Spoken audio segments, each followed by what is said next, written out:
The dream of bringing an Olympic gold medal back to America is shared by all racewalkers in residence at the Arco Training Center in Chula Vista, California. While years ago this dream was only something for slumber, thanks to the leadership of Enrique Pena and the hard work of 7 individuals, it's becoming a reality. Kurt Clausen has already achieved a 3rd and 7th place finish at the World Championships. Kurt's 3rd place finish has been the best American showing ever. Training partner Philip Dunn has had similar success at the Pan American Games where he finished 3rd. Fellow Arco residents Tim Seaman, Al Hepner, John Nunn, Sean Albert, and Susan Amenta are sure to follow with similar international success. When we first started training in '97, we had a training group here at the Olympic Training Center. We were very good at the national level, but when Enrique Pena joined us as our coach in '98, we had a group of very dedicated, very serious athletes who had done well nationally but never made an impact internationally. And he made a few changes to our training program, a few changes to our technique, but more than anything, he changed our minds. He convinced us that we were capable of competing with the best guys in the world. Suddenly, Kurt Clausen, for example, went from being 50th in the Olympics to being 3rd at the World Championships. And he's still the same person. He was just convinced that he could work that much harder and that he could compete at that level. The same thing happened with me. I was unranked internationally. I was 3rd at the Pan American Games in '99, and then last year at the World Championships in Edmonton, I got 14th and walked a personal best time. Those are things that I didn't believe I could have done before Enrique Pena arrived.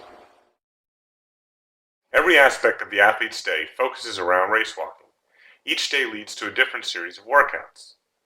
Walks consist of either an interval workout on the track, a tempo workout around the training center, moderate distance workouts along East Lake, with really long workouts starting at Coronado Island and finishing at the Chula Vista Marina. Runs are often added as a light second workout. Today, Coach had me do a killer workout. It was 12 times 800 meters on the track, zone 4, which is the highest intensity we train. By the 6th one, I was faltering a little bit, was tired. I maintained between 3:45 down to 3:33, and my last was actually my fastest one because Tim helped me. He ran alongside me and helped me power through the workout. I didn't get to zone 4, but I was high zone 3, which is at least the minimum that we shoot for getting ready for the 20K in Turin. We have a strength and conditioning coach at the Olympic Training Center who has taken a considerable amount of time to work with us as race walkers for an endurance event and catering workouts towards us where it's a lot of high reps and lower weight compared to a sprint athlete who uses lower reps at a higher weight. And we lift weights anywhere from 2 to 3 days a week, and we also do core workout, which is our abs, anywhere from 3 to 5 days a week. The weight workouts that we do range anywhere from bench press to bench pull, lat pull down, military press, push-ups, squats. Most of the workouts do hurt. The impact that strength and conditioning has had on my training program has been tremendous. During races towards the end of 20 kilometers, I'm extremely exhausted, but by working on upper body in the weight room and my core workout, I'm able to continue to rotate my hips, continue to pump my arms in the motion that they need to be, and at the speed they need to be. And I've gotten physically stronger, which has helped me muscle my way through sometimes when I normally would be so fatigued I couldn't continue. I would personally like to say I am the strongest of the group. I can bench press 220. Not true at all. Just last week, I saw Susan Armenta kick his butt all over the training room. Now, how could he be the strongest if a girl's kicking his ass? I don't think so, John. Nice try. Now, I heard recently that John Nunn was talking about how he was the strongest race walker of our group. And while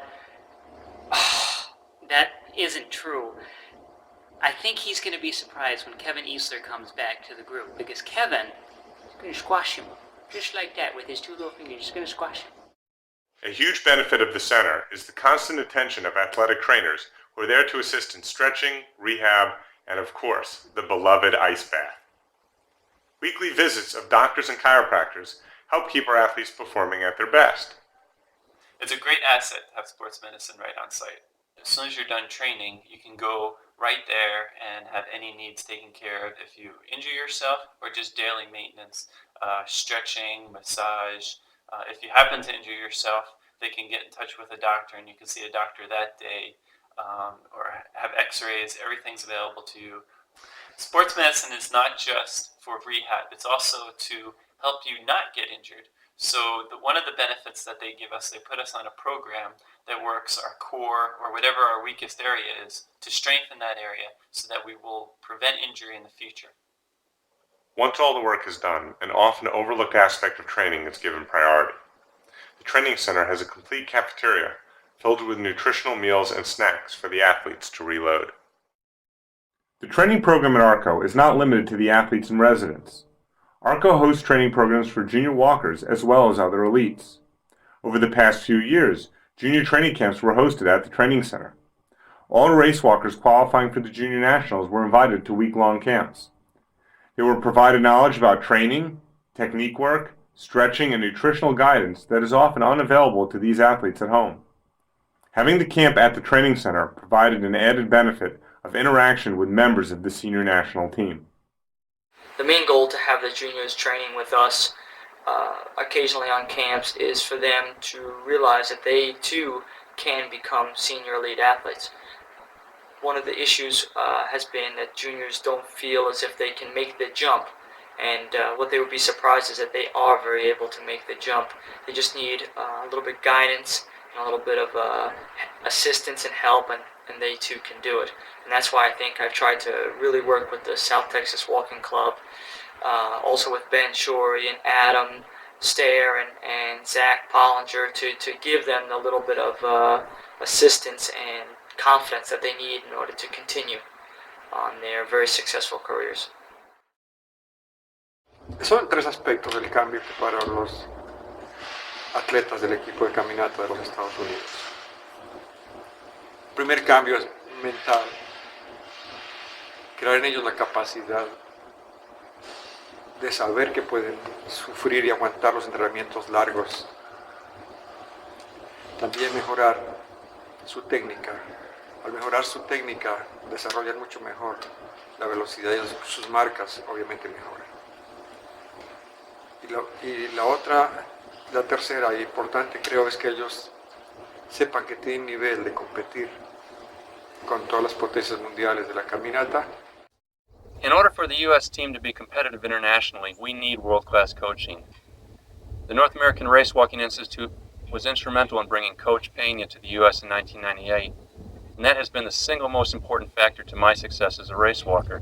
Under his guidance, I was able to go from an unranked competitor internationally to third in the world in 1999. And it wouldn't have been possible without you. I thank you all for your previous contributions and look forward to your continued support. The training group at Arco still needs your help. Please send your tax-deductible contributions to the North American Race Walking Institute, P.O. Box 50312, Pasadena, California 91115-0312. And thanks.